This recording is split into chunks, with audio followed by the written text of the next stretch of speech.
Harsh Hapor. ખરેખર એક જગ્યાએ ભગાવે પ્રોગ્રામમાં જ્યાં મારા ગાડલા જ પડેલા, માણસના પેટનું કોઈ નહીં. એટલે મેં આયોજકને કીધું, મેં કીધું કેમ કોઈ નહીં? મને કે અમારું ગામ છે એ ભરોસા વાળું છે અને આપણી ઉપર વિશ્વાસ છે કે બહારથી એટલા બધા રૂપિયા લઈને અહીંયા આવ્યા તો એ થોડા ખોટું બોલશે. બોલો તો અમે તે પછી પંખે મંજીરા બાંધીને હોઈ ગયા અને પંખો ફેર્યા કર્યા ને મંજીરા ખેખડ્યા કર્યા ને ગામ હરે હરે મળ્યું કરવા. એક ગામમાં ડીજે લઈ ગયા તે બોલો ડીજે વગાડવા વાળો થાકી ગયો, પછી કે તું ડીજે બેન કરી દે, બાકી જનરેટર ચાલુ રાખે, અમે જનરેટરમાં નાચી લેવું. બોલો જનરેટરના અવાજમાં કૂદી લે એને સંગીતની જરૂર પડે? પણ આપણો વિસ્તાર આ તમે જો તો ખરા, રાત્રિના સમયમાં આખો મંડપ ભર્યો છે. આવો રૂડો જયારે કાર્યક્રમ, એટલે અમને આનંદ એ વાતનો થાય કે આ ધરતી છે આપણી ધર્મની ધરા છે. ભારત વર્ષ છે એ કઈ જેવો તેવો દાદા દેશ નથી. આ ભારત કોઈ દેશ નથી, એક ઘટના છે. અહીંયા જે ઘટનાઓ બને છે, જો કે જ્ઞાન અને વિજ્ઞાનમાં જો ફેર નથી. વિજ્ઞાન એટલે જ્ઞાન એટલે તમે જાણો છો એ જ્ઞાન છે, અને જે જાણકારી છે એ પરિપક્વતા સુધી પહોંચવું આનું નામ વિજ્ઞાન છે. તો આ દેશના સંતો છે ને સાહેબ, એ જ્ઞાની ને વિજ્ઞાની બેય છે. જ્ઞાન થયા પછી ખબર પડે કે આવી રીતે ઈશ્વર મળે કે હા, અને પછી ઈશ્વરની પ્રાપ્તિ જયારે કરી લે છે ત્યારે મોટો વૈજ્ઞાનિક છે. એટલે આપણી ધરતી જેવી તેવી નથી સાહેબ. એટલે કવિદાદ ને આજ ધરાના કવિદાદ બાપુ એ પણ આપણી ધરાના, આ જિલ્લાના કવિદાદ બાપુ લખે છે, પધારો પધારો બાળકો, કે આ દેશ કેવો છે, આ ધરતી કેવી છે કે અહીં શબ્દ એક શોધો તો સહિતા નીકળે અને કૂવો ખોદો તો સરિતા નીકળે. જો કુટુંબમાં એક માણસ એવો થઈ જાય ને એટલે 71 પેઢીને તારી દે. બોલો, અને એક એવો થઈ જાય ને એટલે આખા ગામને બુડાડી દે. અને વાત તો હારાની જ રહી ને સાહેબ, આ કે નબળાની વાત તો રહી નહીં. જે ભગવાન રામની આપણે કથા સાંભળી છે, તો રામે કોઈને કીધું નથી કે તમે ગામો ગામે મારી કથા કરજો. તો જેટલી હારાની વાત થાય એટલી નબળાની વાત થાય. બોલો, હારો રાવણની વાત થાય કે નહીં? હામો રાવણ જે હોય તો રામની ખબર પડે ને કે આ તાકાત આ શું છે. રાવણ જ ન હોય તો, કાળો કલર જ ન હોય તો સફેદ ની ખબર કેમ પડે? પણ દાદા વાત એવી છે કે આખો શર્ટ સફેદ પહેર્યો હોય એમાં કાળું ટપકું હોય તો દાગ દેખાય, પણ એવી જ રીતે પાછો આખો કાળો શર્ટ પહેર્યો હોય તો એમાં સફેદ હોય તો દાગ જ દેખાય ટપકું હોય તો. માત્રા કોની વધારે છે એના ઉપર આધાર છે, હકારાત્મકતા કેટલી વધારે છે એના ઉપર આધાર છે. નહીંતર એક રાજાને એક જ્યોતિષે કીધું કે આ ચોમાસું આવે ને કે હા એમાં ફલાણું નક્ષત્ર આવે ને મહારાજ, કે હા એ નક્ષત્ર નથી તમે બારા ન નીકળતા. કે કેમ? તાકે ઈ વરસાદના પાણીએ જેટલા પલળ છે એ ગાંડા થઈ જાય. એટલે રાજા નો નીકળ્યા, ગામ પલ્યું, આખું ગામ ગાંડું થઈ ગયું. આખું ગામ ગાંડું થઈ ગયું, પછી રાજા નીકળ્યા. એટલે આખા ગામે રાજાને કીધું જો ગાંડો જાય, જો ગાંડો જાય. રાજાને નાવું પીડ્યું. બોલો, ચાલો હોની હેરખ્યા થઈ જાય, નહીતર આમાં આપણે નો કાઢો. માત્રા એની વધારે છે એના ઉપર આધાર છે. જ્યાં ધર્મની માત્રા વધી જાય છે ત્યારે ઈશ્વર નજીક આવતો હોય છે, ત્યારે અધર્મની માત્રા વધી જતી હોય છે ત્યારે ઈશ્વર દૂર વયો જતો હોય છે. એક ભાઈ મને હમણાં પૂછ્યું, દાદા કે તમે બધા ભગવાનની વાતો કરો છો, કથાકારો, સંતો, આ બધા જે પરમાત્માની વાત કરે, માતાજીની વાત કરે, મહાદેવની વાત કરે, તો અત્યારે ગાયોની કતલેઆમ થાય છે, આવા અનેક કાર્યો એવા ખરાબ થાય છે, તો કેમ ભગવાન રોકતા નથી?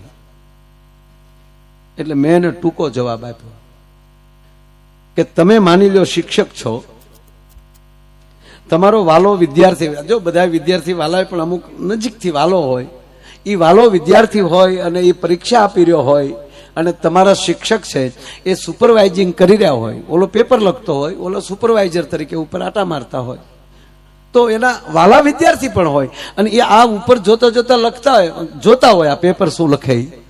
તો મેં કીધું સારું લખતો હોય તો સારું પેપર તમે કહી શકો કે શાબાશ બરાબર લખે છો, લખતો રે, કહી શકો? તો કે ના. ખરાબ જો ખોટું લખતો હોય તો કોઈ દી ચાલુ ઓલે કહીએ કે હે આ લખમાં નાપાસ થાય? કે ના. તો એ શું કરે? તો કઈ જોયા કરે. મેં કીધું સાંભળી લે ગાંડા, આ કળયુગ છે, આ માનવ જાતની પરીક્ષા છે અને ઈશ્વર ઉપરથી જોવે છે કોણ કોણ કેવા કેવા પેપર ભરે છે. બાકી તો ઉપરથી આપ જયારે પરિણામ આવશે ને ત્યારે ખબર પડશે.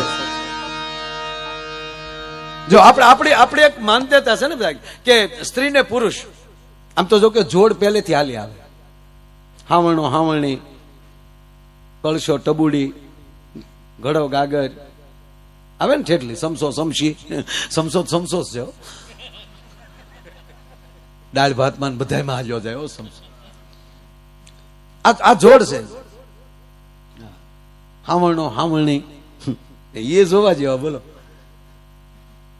હાવણી થી બેનો જે હોય ને તો એ રૂમ વાળશે, રસોડું વાળશે, ઓસરી વાળશે, વધી વધીને 2 પગીચા, ન્યાલી હાવણી પાછી વળશે. એ ફળિયામાં નહીં હાલે, ફળિયામાં હાવણા ફળિયું વાળે, ગમાણ વાળે, કોકની હેરીમાં આટો મારી આવે ને પછી ઊંધે કાંઈ ગમાણમાં પીડ્યો હોય. બોલો, અરે પાછું બાયુને હાવણા ઉપર દાજ્યું કેવી. જો હાવણીને વાળતા વાળતા કોઈ દે ઊંધી ઠપકારી જજો, વાળીને કાની એની રી ને વાળીને એવી રીતે ખૂણા મૂકી દે. હાવણો લેશે ને પછી તો એક વાર તો ઊંધો આમ ઠપકારશે અને પછી હરળ હર ને એમાં ઢીલો પીડે તો પાછો વશમાં વેણા બટકું નાખ્યો.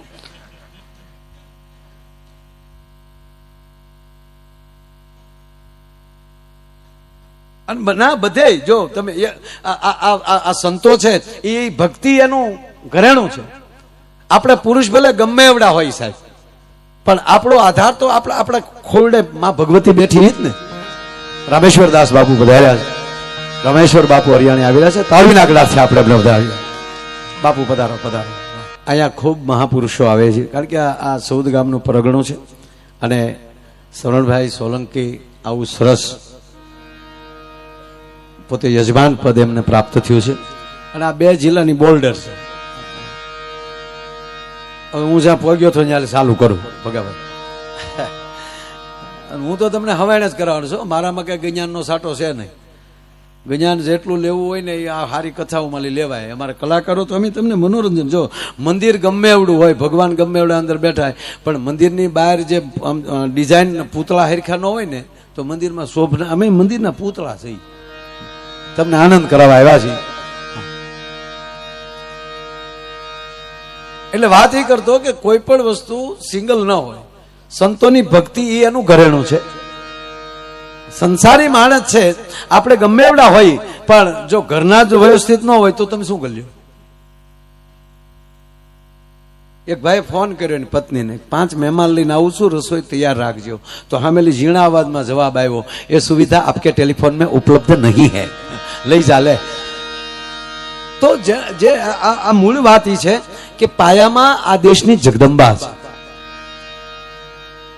ભગવાન શિવ મહાન મહાદેવ છે, શું કામ? બાજુમાં ભવાની બેઠા છે. ભગવાન રામ છે, મહાન છે, પણ શું કામ? બાજુમાં માં જાનકી બેઠા છે. અને ભગવાન કૃષ્ણ મહાન છે, શું કામ? બાજુમાં રાણી રાધિકા બેઠા છે.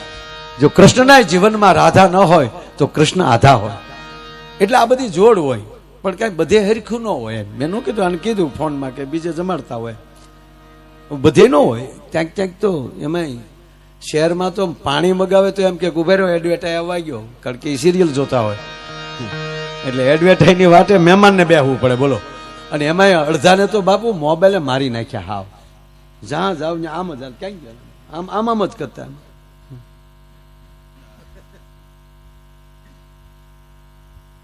એક જણો હમણાં આમ કરતો કરતો એને ઘેરે જતો હતો. એ 15મા માળે રહેતો હતો, મોટું એપાર્ટમેન્ટ હતું. તે અહીંયા ગયો, આમ કરીને આમ લીફ બોલાવી, લીફ આવી, 15મા માળનું બટન દબ્યું, પછી આમ કરતો હતો. પણ વચ્ચે કોકે ઊભી રખાવી હોય ને તો કોકે 8મા માળે ઊભી રખાવેલી, તો આવડો ત્યાં ઉતરી ગયો. બોલો, એ આમાં જ હતો. એને એમ કે મારો 15મો માળ આવી ગયો. જે ખૂણાનો ફ્લેટ હતો એ ફ્લેટનો ડોરવેલ દબાવ્યો, તો અહીંયા બેને આમ કરતા જ ખોલ્યો દરવાજો. કોણ આવ્યું? ભોજ્યો ભાઈ જાણે ઓલો આવીને સોફે બેસી ગયો, આમ કરતો હતો. તો બેને આમ કરતા લઈને આમ પાણી લઈ આવ્યા અને પાણી આપ્યું. તો ઓલે વળે આમ કરતા પાણી પી લીધું. એ આમ બધા હો મોબાઈલમાં હો કરતા હતા. થોડીક વાર થઈને તે જે ગરધણી હતો ને ફ્લેટનો એ પહોંચી આવ્યો. એણે ડોરવેલ દબાવ્યો તો આવડા ભાઈને છું કોઈક મહેમાન આવ્યું લાગે, એ આમ કરતા જઈને દરવાજો ખોલ્યો તો આવડો અંદર જા અને અજાણ્યાને બીજાને જોયો ને તો મૂળ ગરધણી વી ગયો એમ કે હાલે મારે કોકના ઘરે અવાઈ ગયું. બોલો આખો એડ્રેસ ફરી ગયો, આ મોબાઈલ મારી નાખ્યા બધાને. તમારી પોતાની સુરતા તોડાવે એ ધંધો ન કરવો, તમારું પોતાનું ધ્યાન ગુમાવરાવે એ ધંધો ન કરવો. આ બધી વ્યવસ્થા છે, આને વ્યસન ન કરાય.